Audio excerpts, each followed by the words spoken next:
Season শেষ হয়ে যাওয়ার আগেই তালের পায়েস। আমরা কিন্তু অনেকেই ভীষণ ভীষণ পছন্দ করি তালের পায়েস খেতে, কিন্তু পছন্দ করলেই তো হবে না, সিজন থাকতেই এটা তৈরি করে খেতে হবে। আর সেটা যদি হয় মুখে লেগে থাকার মতো স্বাদে, তাহলে তো কথাই নেই। আমার প্রিয় ভিউয়ার্স, আসসালামু আলাইকুম। কেমন আছেন আপনারা সবাই? আশা করি মহান আল্লাহ তাআলার রহমতে আপনারা সবাই ভালো আছেন। আলহামদুলিল্লাহ, আমিও ভালো আছি। তাই তো আপনাদের মাঝে ফিরে আসলাম চুমকি রান্নাঘর থেকে। আর চুমকি রান্নাঘর মানি তো আপনাদের রান্নাঘর। তো চলেন, এই যে তালের মজাদার এই পায়েসটা আমি কিভাবে তৈরি করেছি আর খুবই সহজভাবে চলেন আপনাদের সাথে শেয়ার করি। তো দেখতেই পাচ্ছেন, এখানে আমি একটা প্যান নিয়েছি, প্যানের মধ্যে 4 কাপ পরিমাণ পানি দিয়েছি। আর যে কাপে আমি মেপে পানি দিয়েছি সেই কাপেই কিন্তু আমি যে তালের পাল্পটা রেখেছি সেটা দিয়ে দিব। তো এই যে পানিটা যখন ফুটে উঠেছে তখন আমি এখানে 1 কাপ তালের যে পাল্পটা রেখেছিলাম সেটা দিয়ে দিচ্ছি। তো দেওয়ার পরে এটাকে একটু ভালো করে নেড়েচেড়ে একটু মিশিয়ে দিব। একসাথে কিন্তু আমি এখানে 2 কাপ তালের পাল্প ব্যবহার করেছি, তবে আমি 2 কাপ কিন্তু একসাথে দিব না। 1 কাপ দিয়েছি, তারপর একটু নাড়াচাড়া করে তারপর 2টো তেজপাতা, 2টো এলাচ আর 1 টুকরা দারচিনি দিয়ে আমি এটাকে খুব ভালো করে নেড়েচেড়ে নিব। আর দিয়ে দিব হলো কিশমিশ। কিশমিশটা আপনার পছন্দ মতো দিতে পারেন, চাইলে স্কিপও করতে পারেন, তবে কিশমিশটা যখন দিবেন টেস্টটা অনেক বেশি বেড়ে যায়। এবারে চলে এসেছে জাল করার পালা। এটাকে আমি খুব ভালো করে জাল করব যতক্ষণ না পর্যন্ত গরম মশলার সুগন্ধটা বেরিয়ে আসে। তো যখন ভালো করে ফুটে উঠবে, যে দেখতে পাচ্ছেন আমার ফুটে উঠে গরম মশলা গুঁড়োর একদম সুগন্ধ ছড়িয়ে পড়েছে, তো তখন আমি গরম মশলাগুলো উঠিয়ে নিব।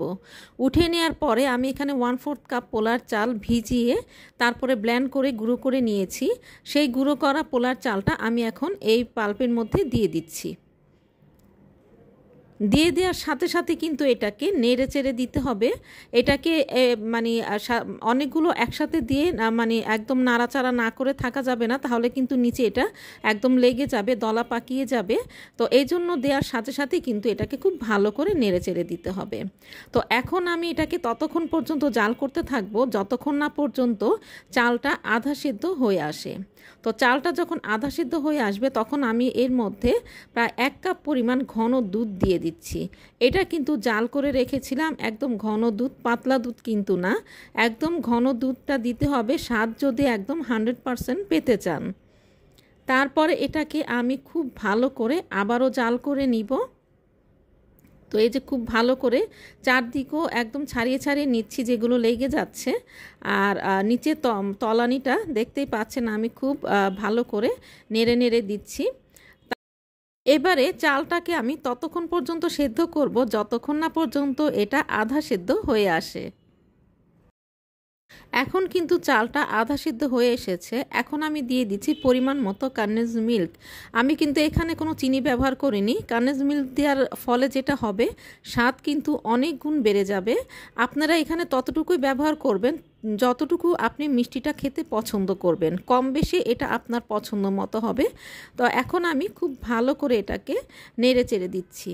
তো দেখতেই পাচ্ছেন এটাকে আমি নাড়াচাড়ার মধ্যেই আছি, একদম কিন্তু ছেড়ে দেওয়া যাবে না। আর দানাগুলো আপনারা দেখতে পেরেছেন, একদম দানাগুলো অনেক বেশি সুন্দর দেখাচ্ছে।